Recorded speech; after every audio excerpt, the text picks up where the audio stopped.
క్రీస్తునందు ప్రియమైన దేవుని బిడ్డలారా, ఈ ఉదయ కాల సమయంలో ఎలాగున చేరి దేవుని యొక్క నామాన్ని స్తుతించే గొప్ప భాగ్యాన్ని దేవుడు మనకు అనుగ్రహించాడు. క్రీస్తునందు ప్రియ దేవుని బిడ్డలారా, ప్రతిదినం కూడా ఇలాగున మన దేవుని యొక్క మాటలు ధ్యానించే కృపనిచ్చారు. మీరందరూ కూడా దీవించబడినటువంటి వారు, ఆశీర్వదింపబడినటువంటి వారు. అనేక మంది కూడా ఈ యొక్క కార్యక్రమానికి స్పందిస్తున్నందుకు దేవునికి మొట్టమొదటిగా కృతజ్ఞతాస్తులు చెల్లిస్తున్నాం. క్రీస్తునందు ప్రియ దేవుని బిడ్డలారా, ఈరోజు ఒక ప్రత్యేకమైనటువంటి అంశాన్ని, క్లుప్త వర్తమానాన్ని మనం ధ్యానం చేయబోతున్నాం. దేవుడు విశ్వాసికి ఇచ్చినటువంటి ఒక ఆయుధాన్ని మనం జ్ఞాపకం చేసుకోబోతున్నాం. దేవుడు ఒక విశ్వాస సంబంధమైనటువంటి జీవితానికి కలిగినటువంటి మనకు, ఒక క్రైస్తవ జీవితానికి కలిగినటువంటి మనకు దేవుడు ఒక ఆయుధాన్ని మనకు ఇచ్చాడు. ఆ యొక్క ఆయుధం ఏంటంటే ప్రార్థన అనబడినటువంటి ఆయుధం.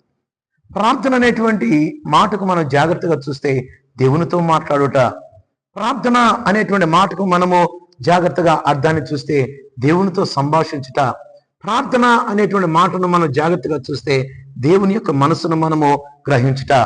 అంతేకాదు కానీ దేవునితో మనము ఐక్యతను కలిగి ఉండుట ప్రార్థనకు మనము నిర్వచనంగా మనం చూడవచ్చు. ఎప్పుడైతే దేవునితో మనము ఐక్యత కలిగి ఉంటామో, ఎప్పుడైతే మనము దేవునితో మాట్లాడతామో దేవుని యొక్క శక్తిని మనము పొందుకునేటువంటి వారిగా ఉంటాం. క్రీస్తునందు ప్రియమైనటువంటి దేవుని బిడ్డలారా, ఈ మాటలో మనం జాగ్రత్తగా చూసినప్పుడు ఫిలిప్పీయులకు రాసిన పత్రిక 4వ అధ్యాయము 6వ వచనాన్ని మనం జాగ్రత్త చూస్తే బైబిల్ గ్రంథం మనకు సెలవిస్తుంది, దేనిని గూర్చియు చింతింపకుడు కానీ ప్రతి విషయములోనూ ప్రార్థన విజ్ఞాపనముల చేత కృతజ్ఞత పూర్వకముగా మీ విన్నపములు దేవునికి తెలియచేయడి.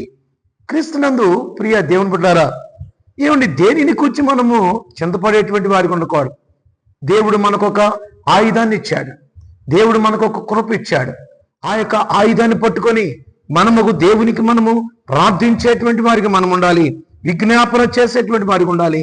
ఆ యొక్క విజ్ఞాపన ఎలా ఉండాలంటే కృతజ్ఞతాపూర్వకంగా ఉండాలని దేవుని యొక్క వాక్యం మనకు సెలవిస్తా ఉంది. క్రీస్తునందు ప్రియమైనటువంటి దేవుని బిడ్డలారా, ఆశ్చర్యకరమైనటువంటి సందర్భం ఏంటంటే ప్రార్థన ద్వారాగా దేవునితో మనము ప్రతి విషయాన్ని మనం మాట్లాడగలం. ప్రార్థనలో ఉన్నటువంటి ప్రాముఖ్యత ఏంటంటే ఏ విషయాన్నైనా మనం మాట్లాడగలం. క్రీస్తునందు ప్రియమైనటువంటి దేవుని బిడ్డలారా, అంతేకాదు కానీ ఎందుకు మనం ప్రార్థన చేయాలి అనేటువంటి విషయాన్ని మనం జాగ్రత్తగా గమనించినట్లయితే ప్రార్థన ద్వారాగా మనము దేవునితో సహవాసం కలిగి ఉండగలం. ఎప్పుడైతే మనము ప్రార్థన చేస్తూ ఉంటామో, ఎప్పుడైతే మనము దేవునితో మనము సంభాషిస్తూ ఉంటామో, ఎప్పుడైతే మనము దేవుని యొక్క సన్నిధానంలో కూర్చొని మోకరించి మనం ప్రార్థన చేస్తూ ఉంటామో, పరలోకములో ఉన్నటువంటి ఆ దేవునితో మనకు సంబంధం మనకు కలిగి ఉంటుంది. అంతేకాదు కానీ దేవుడు మనలను ఎందుకు పుట్టించాడంటే ఆయనతో మనము సంబంధం కలిగి ఉండటానికి దేవుడు మనల్ని పుట్టించాడు. కాబట్టి ప్రతి క్రైస్తవ జీవితానికి, ప్రతి మానవ జీవితానికి, ప్రతి క్రైస్తవ జీవితానికి ప్రార్థన చాలా ఆవశ్యకరమైనటువంటి సందర్భం.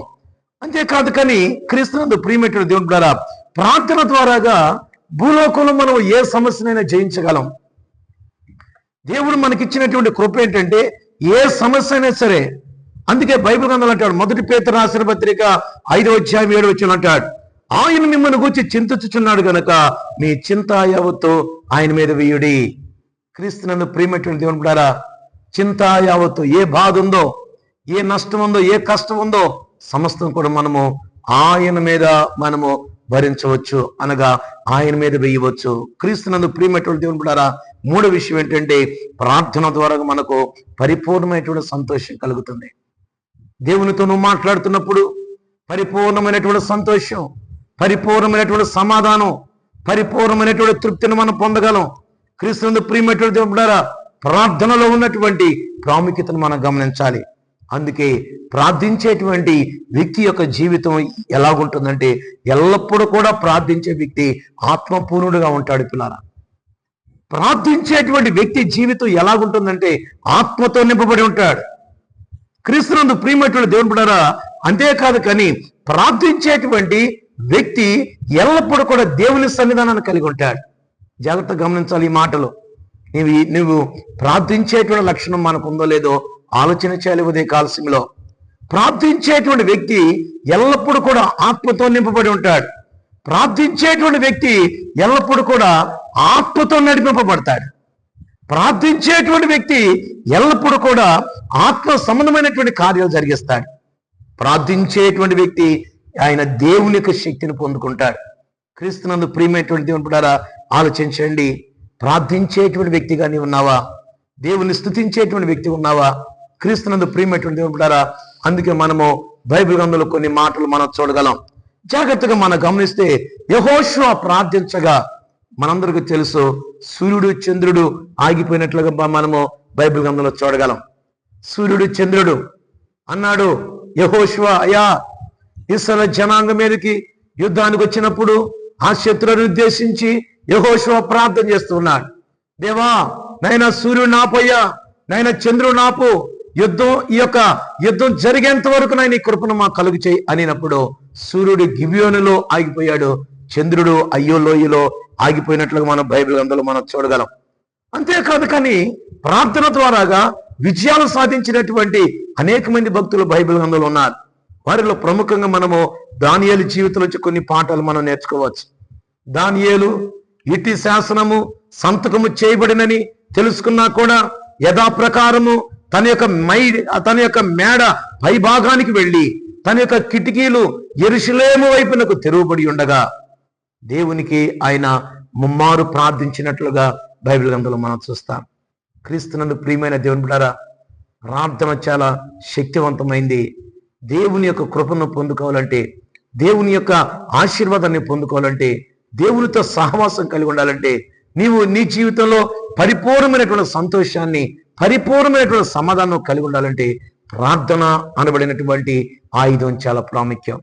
క్రీస్తునందు ప్రియమైనటువంటి దేవుని బిడ్డలారా, ఈ ఉదయ కాల సమయంలో గమనించు. నీ చింతా యావత్తు ఆయన మీద వేయమని దేవుని యొక్క వాక్యం సెలవిస్తుంది. విజ్ఞాపనల చేతను, యాచనల చేతను మనం మోకరించి దేవునికి ప్రార్థించు అని దేవుని యొక్క వాక్యం సెలవిస్తుంది. కాబట్టి ఉదయ కాల సమయంలో చింతించుకు. క్రీస్తునందు ప్రియమైనటువంటి దేవుడు బిడ్డ, దానియేలుకు సహాయం చేసిన దేవుడు, యెహోషువకు సహాయం చేసిన దేవుడు, మోషేకు సహాయం చేసిన దేవుడు, షడ్రక్ మెషకు అబెద్నెగో అనబడినటువంటి అనేక మంది భక్తులకు దేవుడు అనేకమైనటువంటి సహాయాలు చేసేటువంటి దేవుడు మన జీవితంలో కూడా సహాయం చేస్తాడు. ఎప్పుడో తెలుసా? దేవుడు నీకు ఒక ఆయుధాన్ని ఇచ్చాడు. ఆ ఆయుధాన్ని పట్టుకొని నీ జీవితాన్ని నువ్వు కొనసాగించు.